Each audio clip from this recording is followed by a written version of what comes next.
శ్రీ సత్యసాయి జిల్లా మడకశిర నియోజకవర్గం అమరాపురంలో మాజీ ఎమ్మెల్సీ తిప్పేస్వామి మరియు ఎమ్మెల్యే ఎంఎస్ రాజు ఆధ్వర్యంలో తెలుగుదేశం పార్టీ తరఫున 17 అనుబంధ సంఘాలను ఏర్పాటు చేశారు. ఈ సందర్భంగా సీనియర్ నాయకుడు చిట్నడుకు పి మహాలింగప్పను టీఎన్టీయూసీ ఉపాధ్యక్షులుగా నియమించారు. ఈ కార్యక్రమంలో మండల టీడీపీ ఎస్సీ సెల్ ప్రధాన కార్యదర్శి ఈశ్వరప్ప, కాచికుంట సి ఆనందప్ప, హనుమంతరాయలతో పాటు కూటమి ప్రభుత్వం సభ్యులు, నాయకులు, కార్యకర్తలు పాల్గొన్నారు. ఎన్టీఆర్ అమరహే మహనీయులు, పూజ్యులు, గౌరవనీయులు అయినటువంటి మన తెలుగుదేశం పార్టీ వ్యవస్థాపకులు, గౌరవనీయులు స్వర్గీయ అన్న నందమూరి తారక రామారావు గారి వర్ధంతి సందర్భంగా తెలుగు స్వాభిమానానికి మహాసింహం కళ, నటన, రాజకీయ రంగంలో అపూర్వ స్థానాన్ని సంపాదించిన మహానేత ఎన్టీఆర్ గారు వారి వర్ధంతి సందర్భంగా నా హృదయపూర్వక ఘన నివాళులు.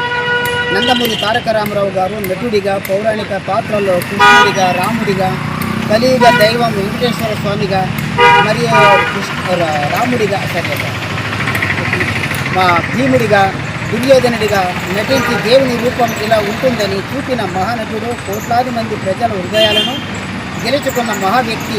అదేవిధంగా నాడు తెలుగు ప్రజలు పడుతున్న బాధలను చూసి అణగార్చిన వర్గాల కష్టాలను తెలుసుకొని వారికి ఏ విధంగానైనా సేవ చేయాలని ఒక దృఢ సంకల్పంతో ప్రజానాయకుడిగా 1982లో రాజకీయాల్లోకి ప్రవేశించి కేవలం 1 సంవత్సరంలో ప్రజల అభిమానంతో అధికారంలోకి వచ్చి అనేక ప్రజాకర్షక సంక్షేమ పథకాలను కిలో 2 రూపాయలకు బియ్యం, మండల వ్యవస్థ, మహిళలకు ఆస్తి హక్కు, వృద్ధుల వితంతువులకు పెన్షన్, నిరుపేదలకు పక్క గృహాలు వంటి అనేక సంక్షేమ పథకాలు అమలు చేసి రాజకీయం అంటే ప్రజాసేవ అని అర్థం చెప్పి చూపించారు.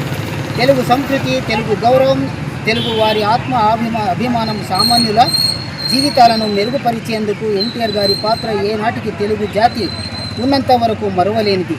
ఆయన చూపిన మార్గం, ఆలోచన, విలువలు మనకు చిరంతన ప్రేరణ. ఈ వర్ధంతి సందర్భంగా ఈరోజు మహానేతకు స్వర్గీయ నందమూరి తారక రామారావు గారికి శత ఘన నివాళులు అర్పిస్తున్నాను. ఇట్లు మహాలింగప్ప, చిట్నడుకు, ఉపాధ్యక్షులు, టీఎన్టీసీ మడకశిర తాలూకు.